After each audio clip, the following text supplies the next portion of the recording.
말씀은 요한계시록 1장 9절에서 20절까지입니다.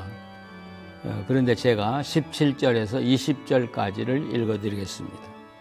내가 볼 때에 그의 발 앞에 엎드려 죽은 자같이 되매 그가 오른손을 내게 얹고 이르시되 두려워하지 말라. 나는 처음이요 마지막이니 곧 살아있는 자라. 내가 전에 죽었었노라.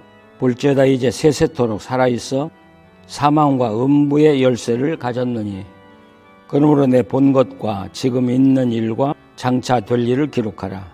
내가 본 것은 내 오른손에 7별의 비밀과 또 7 금촛대라. 7별은 7 교회의 사자요 7 촛대는 7 교회니라. 아멘.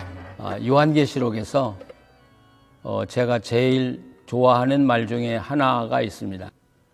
그것은 주님이 우리를 향해서 내가 알고 있다 하신 말씀이죠.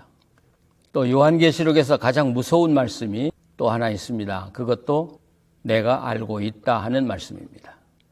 2장에서 7 교회를 시작할 때도 맨 먼저 내가 알고 있다는 말로 시작하죠. I know. 또 헬라어로는 오이다라는 유명, 오이다라는 말 아주 짧게 오이다, 내가 알고 있다 이런 말이죠. 네, 예수님이 알고 있다는 말씀은 그냥 막연히 안다는 이야기가 아닙니다. 우리 속까지, 우리 속의 생각까지, 또 우리가 무슨 생각을 하고 어떻게 행동하는 것인가를, 내 행동의 그 근원까지를 샅샅이 다 알고 계신다는 이야기죠. 그래서 어떻게 보면 주님이 나를 다 알고 계신다, 7 교회를 다 알고 계신다, 무서운 말씀이 될 수 있습니다. 그러나 어떻게 보면 이것은 예수님의 사랑의 표현이라 하겠습니다. 저는 이 말씀을 묵상하면서 제가 이젠 주님 앞에 내놓을 거 다 내놓고 숨길 거 아무것도 없으니까 이제는 나 자체를 하나님께 드리고 주님이 나를 알아주시기를 바란다. 그런 생각을 하기도 했습니다. 그러나 그러고 보니까 아직도 정리 안 된 그런 부끄러운 일들이 있더라고요. 찾아다니면서 그분들 한 분 한 분에게 미안하고 죄송하다는 이야기를 드리고 싶은 분들이 많이 있어요. 그럼에도 불구하고 주님께서 내가 너를 사랑한다, 그리고 내가 너를 지켜주마 하시는 그런 말씀을 들려주실 때 여러분 얼마나 감격스럽고 얼마나 감사합니까? 주님이 7 교회를 하셔요. 오늘 우리도 하셔요. 어떻게 하실까? 그런데 오늘 1장 13절에 보면 7 교회 가운데 있으신 주님 이렇게 표현하죠. 7 교회 안에 있다. 영어 표현도 in이라는 전치사를 쓰고 있죠. 헬라어도 n이라는 걸 쓰고 있는데 이 in이라고는 전치사는 장소를 이야기하기도 하지만 사실은 그 장소 안에서 어떤 행동을 의미하기도 합니다. 그러니까 예수님께서 7별 가운데 앉아 계신다고 말은 7별 가운데 계시면서 뭔가 일하고 계신다는 의미가 담겨져 있죠. 그런가 하면 2장 1절에는 7 금촛대 사이를 거니시는 이가 가라사대. 여기 7 금촛대는 아세아 7 교회를 이야기하죠. 거니신다. 현재 분사 이야기입니다. 오이다가 현재 진행이라면 거니신다는 말은 현재 분사. 그 7 교회를 주님이 찾아다니면서 일일이 다 보셨다는 얘기입니다. 그래서 내가 안다는 말씀입니다. 바로 그분이 드디어 요한에게 나타나신 것입니다. 오늘 많은 사람들이 이 땅에 크리스찬들이 너무 많죠. 정말 많죠. 그런데 하나님은 믿는다고 고백하기는 하지만 그들이 주님이 지금 내 곁에서 내 속까지 들여다보고 나를 아신다고 기억하고 사는 성도들이 많지 않다는 것입니다. 그죠? 하나님, 예수님은 멀리 하늘의 보좌에 계신다고만 생각해. 그러니까 눈 감아줄 수도 있고 속일 수도 있다고 생각하는데, 아니, 주님은 속일 수 없습니다. 여러분의 속을 꿰뚫어 보고 계십니다. 왜 그런 생각을 하는지를 아십니다. 왜 그렇게 행동하는지를 알고 계십니다. 정말 우리가 주님을 잘 믿는다고 하는 것은 주님을 두려워하는 것입니다. 그래서 주님 앞에서 내 말과 내 몸가짐을 바르게 살아가는 것, 그것이 믿음과 반드시 동반되어야 한다는 사실이죠. 이 요한은 그날이 주일날이라고 기록했어요. 그러니까 이렇게 보면 초대교회는 아주 일찍부터 주님의 부활한 날을 주의 날이라고 해서 예배를 드렸던 게 확실해요. 하나님의 말씀과 예수 그리스도를 증언하기 하다가 이 밤모섬에 유배당하온 이 요한, 그래서 주일날 아마 혼자 하나님을 바라보면서 예배하고 있었던 것 같죠. 그때 자기 등 뒤에서 이 성령을 통해서 마치 나팔소리, 큰 나팔소리와 같은 소리가 들려서 순간적으로 요한은 자기 등 뒤를 돌아봤어요. 그 다음에 그 말씀을 보면 보았어요, 넘어졌어요, 그리고 죽은 자와 같이 됐어요. 이 세 단계. 아니, 주님의 모습이 얼마나 놀라웠으면 보자마자 땅에 엎드려졌고 죽은 자 같이 됐겠습니까? 이 사도 요한은 예수님을 잘 안다고 생각했던 사람이에요. 잘 알았어요. 예수님 품에 안겨서 만찬도 먹고요. 그런데 그때 본 예수님의 모습은 자기가 상상한 예수님의 모습과는 정반대의 사람, 정반대의 모습, 너무나 놀라운 모습을 보고 그는 넘어져 죽은 것 같이 되었다. 그는 그렇게 표현하고 있습니다. 사도 요한이 본 예수님의 모습이 어떤 모습입니까? 우리가 예수님의 모습은 두 모습을 가지고 있죠. 하나는 이 땅에 사실 때 모습이고요. 또 하나는 부활하신 이후에 예수님의 모습이에요. 근데 우리는 부활하신 이후에 예수님의 모습을 본 적이 없어요.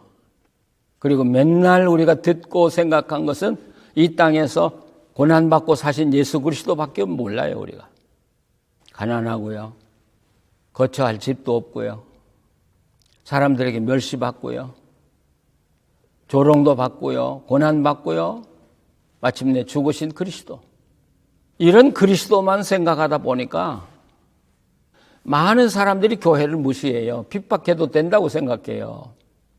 심지어는 우리 크리스찬들까지도 어떻게 보면 자기들은 하나님을 무시하지 않고 예수님 존경하고 사랑한다고 하지만 사는 것 보면 예수님 무시하고 사는 사람들 너무나 많아요. 그러나 오늘 요한이 본 모습은 과거에 봤던 모습이 아니에요. 가난한 예수님의 모습이 아니에요. 멸시받던 모습이 아니에요. 고난받던 모습이 아니에요. 십자가 지던 모습 아니에요. 이제는 감히 우리가 바라볼 수 없는 어미하신 하나님의 모습이에요. 그러니까 보자마자 죽은 것처럼 돼버렸 건 아니겠습니까? 이 사도 요한이 본 게 뭐예요? 맨 먼저 보인 것이 겉옷이죠. 겉옷, 가슴에 금띠, 머리가 희고 눈 같고, 그것은 고난의 그리스도가 아니라 이제는 승리한 그리스도고 왕인 그리스도고 세상을 통치하는 그리스도의 모습이잖아요. 아마 요한도 그랬을 거예요. 아니, 저런 위대한 분이, 우리가 감히 접근할 수 없는 저분이 이 땅에 와서 그 고난을 당하셨단 말이야. 나는 주님을 잘 안다고 하면서도 저 모습은 내가 몰랐잖아. 아마 요한도 놀랐을 거예요. 그 다음에 요한의 눈에 들어온 것은 예수님의 눈이었어요. 불꽃 같은 눈. 그 다음엔 발이죠. 풀무에 단련한 주석 같은 발. 그리고 음성, 맑은 물소리와 큰 물소리와 같은 그 음성. 그리고 얼굴, 해처럼 빛나는 얼굴 보았어요. 그리고 17절부터는 이제 자기가 본 그 환상에 대해서 예수님이 설명을 해 주시는 모습이 나타나죠. 여기서 강력하게 말씀하는 것, 내가 죽었었노라. 그런데 지금 내가 살아있다고 하는 말씀이에요. 연약한 예수님이 아니에요. 부활하신 분이 누구도 해할 수 없는 엄유하신 그리스도의 모습. 그렇기 때문에 사망과 음부의 권세를 완전히 장악하는 지옥의 열쇠를 가지고 계신 그리스도. 그래서 예수님의 발이 그 풀무불에 단련한 주석 같다. 그 단련된 발로 이 악한 사탄이나 악한 자들 짓밟으면 거기서 피해 나갈 자가 없는 발이에요. 그러면서 여기 나오는 말씀, 예수님의 눈은 불꽃 같고 얼굴이 햇빛 같다. 이건 앞으로 지금 예수님이 뭔가 말씀하려고 하는 의도가 이 속에 있어요. 그러니까 주님이 지금 말씀하려고 하는 것들은 그냥 모르는 상태에서 하는 게 아니라 불꽃 같은 눈으로 모든 걸 다 살피고 햇빛처럼 환한 그 얼굴로 모든 걸 비추고, 그러니까 예수님이 아시는 건 정확하고 명확하다는 거예요. 틀림이 없다는 거예요.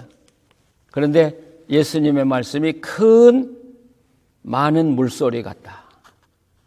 우리 번역으로 이렇게 읽으면 예수님이 참 부드러운 음성을 가지고 계셨다고 느껴지는데, 여기서 그런 말이 아니죠. 이 큰 물소리라고 하는 건 마치 폭포수가 쏟아지는 걸 연상하게 하는 거죠. 여러분, 폭포수가 쏟아지는 데 가서 여러분이 말해 보세요. 말소리가 들리는가? 이것은 항거할 수 없는 말씀이라는 거죠. 누구도 항거할 수 없는 위대한 말씀. 자, 이런 모습을 요한에게 보여준 이유가 있겠죠. 첫째는 요한을 위로하기 위한 것이죠. 하나님 말씀 지켜 살려고 하다가, 또 예수님의 증인으로 살려고 하다가, 때로는 악한 자들에게 대항하면서 말씀을 전하기도 하고, 때로는 악한 권력을 가진 자들에게 대항하기도 하고, 그러면서 담대하게 복음을 전했던 그것 때문에 유배당하고 온 요한에게 위로하기 위해서, 네가 나를 위해서 이 고난을 당하냐? 잘했다. 이제는 나는 그런 네의 증언을 들을 만한, 그리고 온 세상 사람들이 나를 높여 주어도 손색이 없는 자격이 있는 나다고 하는 걸 보여주시는 것이죠. 그러면서 동시에 이제 네가 본 것을 적어서, 또 내가 말한 것을 적어서 이제는 전해라. 7 교회에 전하라고 하는 말씀이죠.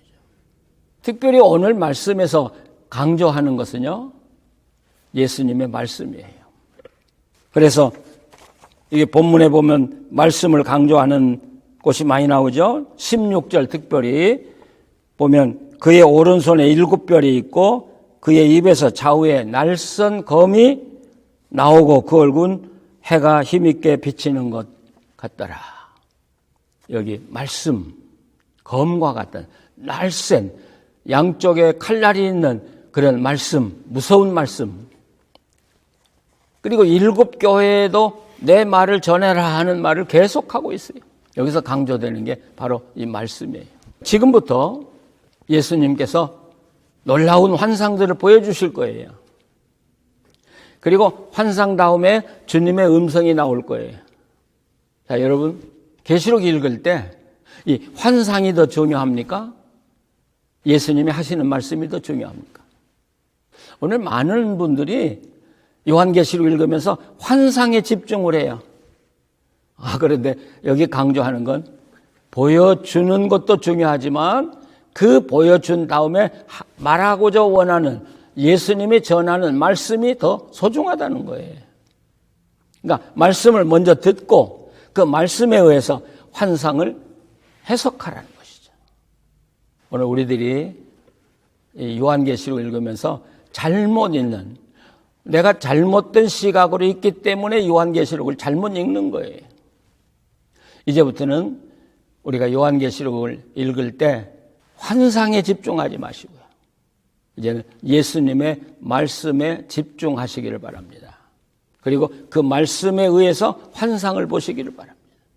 제가 서울의 어느 교회에 가서 요한계시록을 강의하는데 목사님이 저보고 그러는 거예요. 목사님, 우리는요, 요한계시록에 나오는 환상이 무슨 의미고 그게 언제 일어날 것인가 그게 관심이 너무 많아요. 그거 좀 가르쳐 주세요.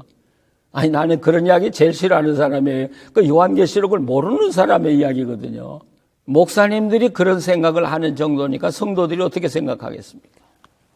자, 그리고 오늘 본문에서 강조하는 건 교회와 그 교회에 파송한 하나님의 일꾼들이에요.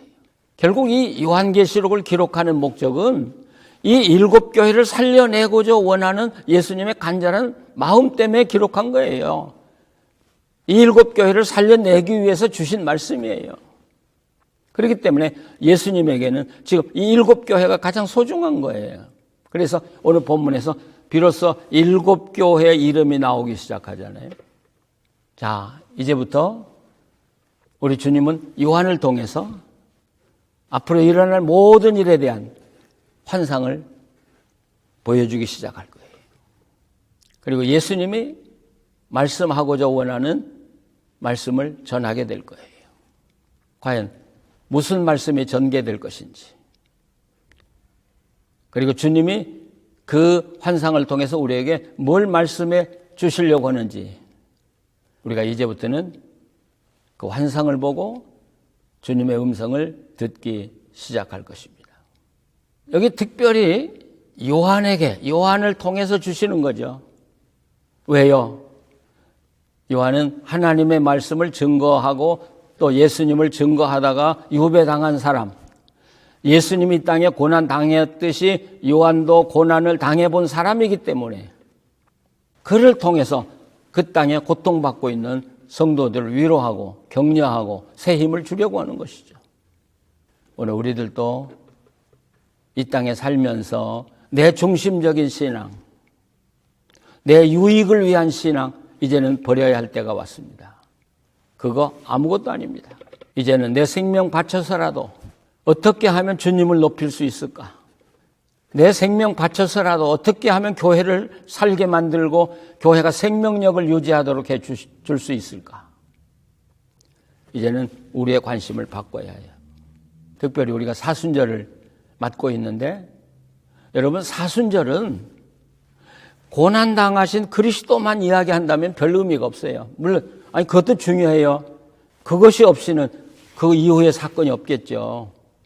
그게 우리 믿음의 바탕이죠. 그러나 진정한 사순절은 오늘 요한이 보았던 예수 그리스도의 모습을 통해서 그리스도의 고난을 직시할 때 사순절의 의미가 있다는 것입니다.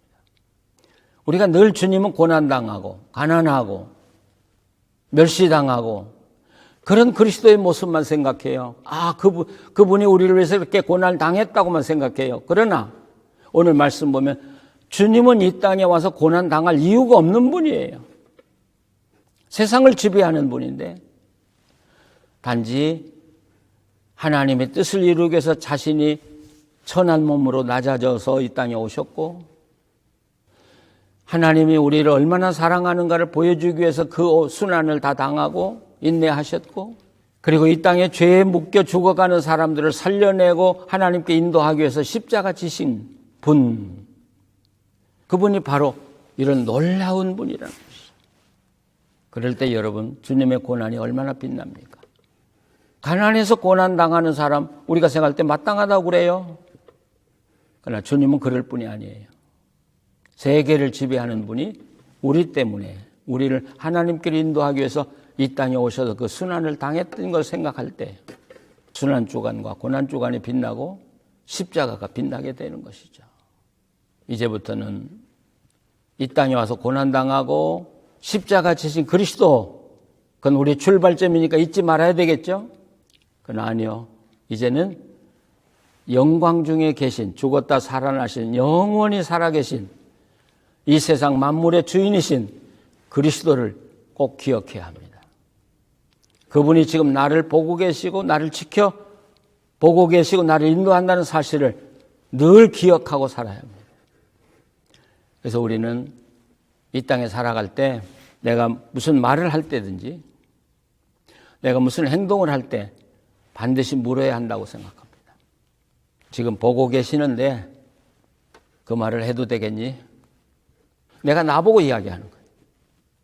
지금 주님이 너 하는 행동을 다 보고 계신데 그 일을 꼭 해도 되겠니? 네가 지금 교회를 봉사한다고 하는데 주님이 보고 계신데 그렇게 봉사해도 되겠니?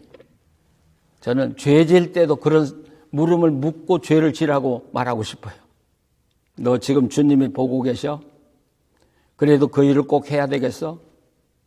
주님이 보고 계신데 네가 그런 죄를 범해도 되겠어? 주님이 뭐라고 생각하겠어? 내가 나에게 묻고 그래도 괜찮다면 죄 지으세요. 저는 그렇게 묻고 싶어요. 항상 묻고 주님이 지금 보고 계신데 내가 이렇게 말해도 될까? 내가 이렇게 행동해도 될까? 내가 이렇게 교회 섬겨도 될까? 내가 이렇게 믿음 생활해도 될까? 하고 우리가 산다면 우리는 요한계시록에 말하는 하늘나라의 영광을 우리는 이 땅에서부터 누리기 시작하실 겁니다.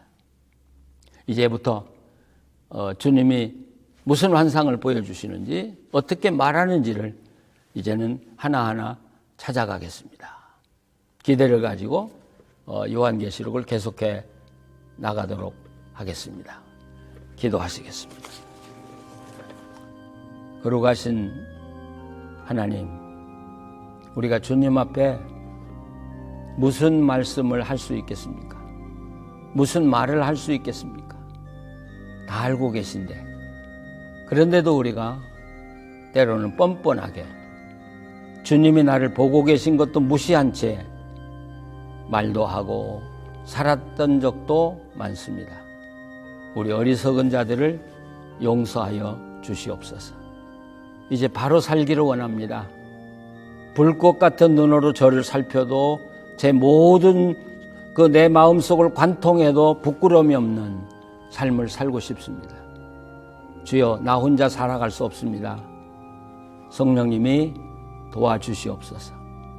늘 권고해 주시고 나쁜 길에서 막아주시고 그리고 주의 말씀 따라갈 수 있는 힘과 능력을 더하여 주시옵소서. 고난당하고 있는 성도들, 또 고난당하고 있는 이 땅의 모든 사람들에게 이 영광의 그리스도의 모습을 보여주시옵소서.